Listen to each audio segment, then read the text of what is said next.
कि भागवत पहले लोग सुनते थे कि भगवान की कथा सुनने को मिलेगा,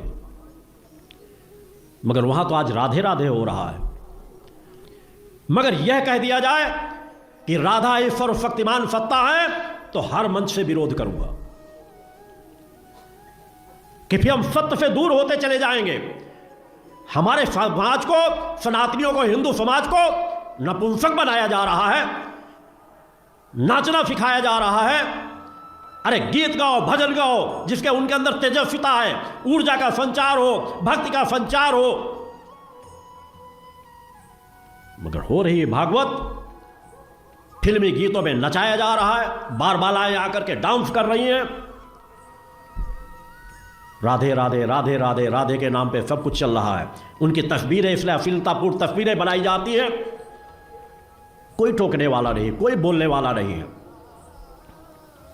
इस धरती पर एक भी ऐसा साधु संत सन्यासी नहीं है जो ये कह दे कि राधे को मैं नित्य देखता हूं, राधे मेरे पास सदैव रहती है। अगर है तो मैं उसे चुनौती देता हूं इस मंच से। समाज को साहस और पराक्रम पैदा करो, जागृत पैदा करो। अगर बताना है तो भगवान श्री कृष्ण के बारे में बताओ, बताना है तो मर्यादा पुरुषोत्तम राम के बारे में बताओ, बताना है तो माता सीता के बारे में बताओ, जिनका उदाहरण नारियों के लिए एक रास्ता दे सकता है, पुरुषों के लिए एक मार्ग प्रशस्त कर सकता है।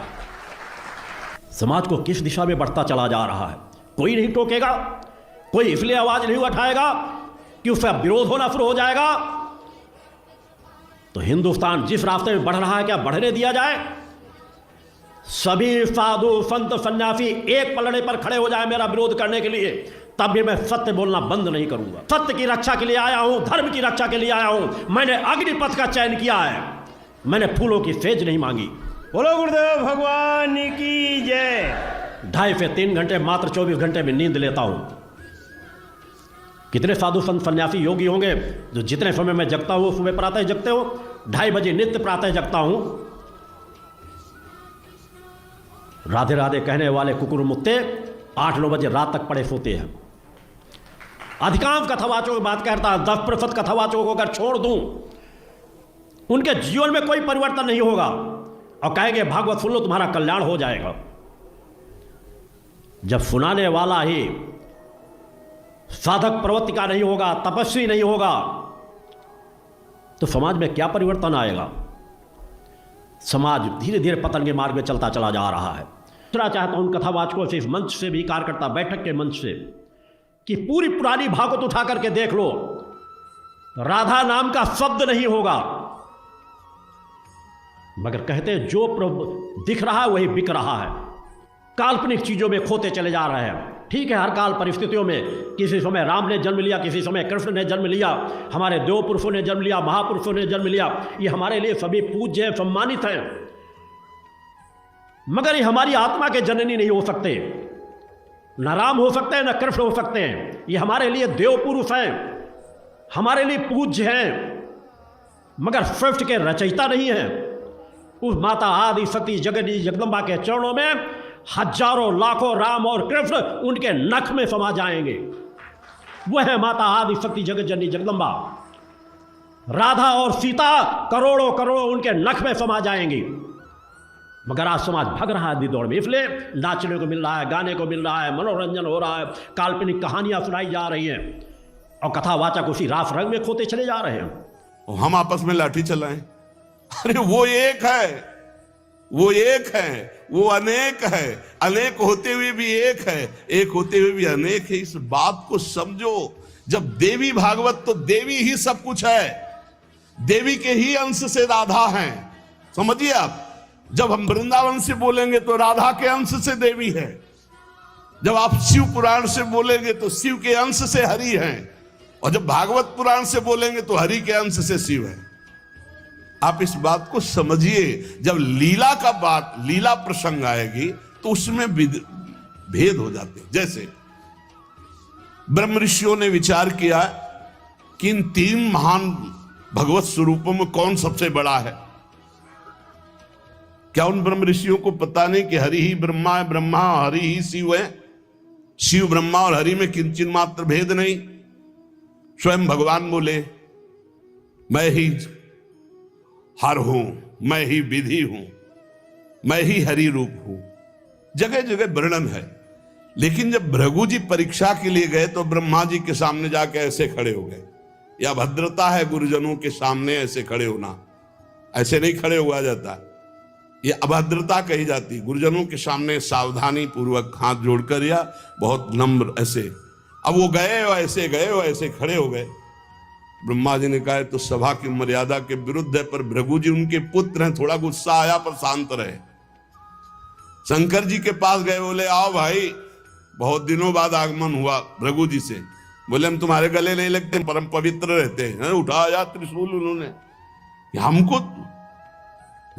भृगु जी शांत होकर के वहां, और भगवान हरि के पास गए, सैया में पड़े हुए थे, सीधे लात मारी जाके, सीधे छाती पे लात। भगवान उठे और कहा मुझे पता नहीं था आप आ रहे हो, नहीं आपकी अगवानी करता, और चरण दाबने लगे। बोले आपके चरण बहुत कोमल है, मेरी छाती बहुत कठोर, कहीं चोट तो नहीं लग गई। और आज के बाद जब जब अवतार भी लेंगे तब तक आपका भृगु चरण चिन्ह ये हमारे छाती पे बना रहेगा, ये हमारा बड़ा सौभाग्य हो। आंसू आ गए भृगु जी के। अब आप क्या कहेंगे? कोई छोटा बड़ा नहीं, जब लीला होती है और एक ही तत्व है तो रंगमंच पर वही सब रूप धारण किए, जगन नाटक वही भवा, इस बात को सब। पर जब हम किशोरी जी की बात कहेंगे तो किशोरी जी के अंश से सब शक्तियां हैं, और जब आप दुर्गा की बात करें तो आपको वहां से दिखाई देगा किशोरी जी दुर्गा जी के अंश है, क्योंकि इधर से अंश वो, उधर से अंश वो उनकी अंशी, वो उनकी अंशी, कोई अंतर नहीं। इधर से हम बोलेंगे श्री कृष्ण के अंश से शिव, और जब शिव पुराण में पढ़ोगे तो शिव जी के अंश से श्री कृष्ण। अब इसमें संशय थोड़ी, क्योंकि वही एक तत्व है, विविध प्रकार से लीला कर रहा है। इसलिए भ्रम का तो ध्यान छोड़ दो, भ्रम छोड़ दो।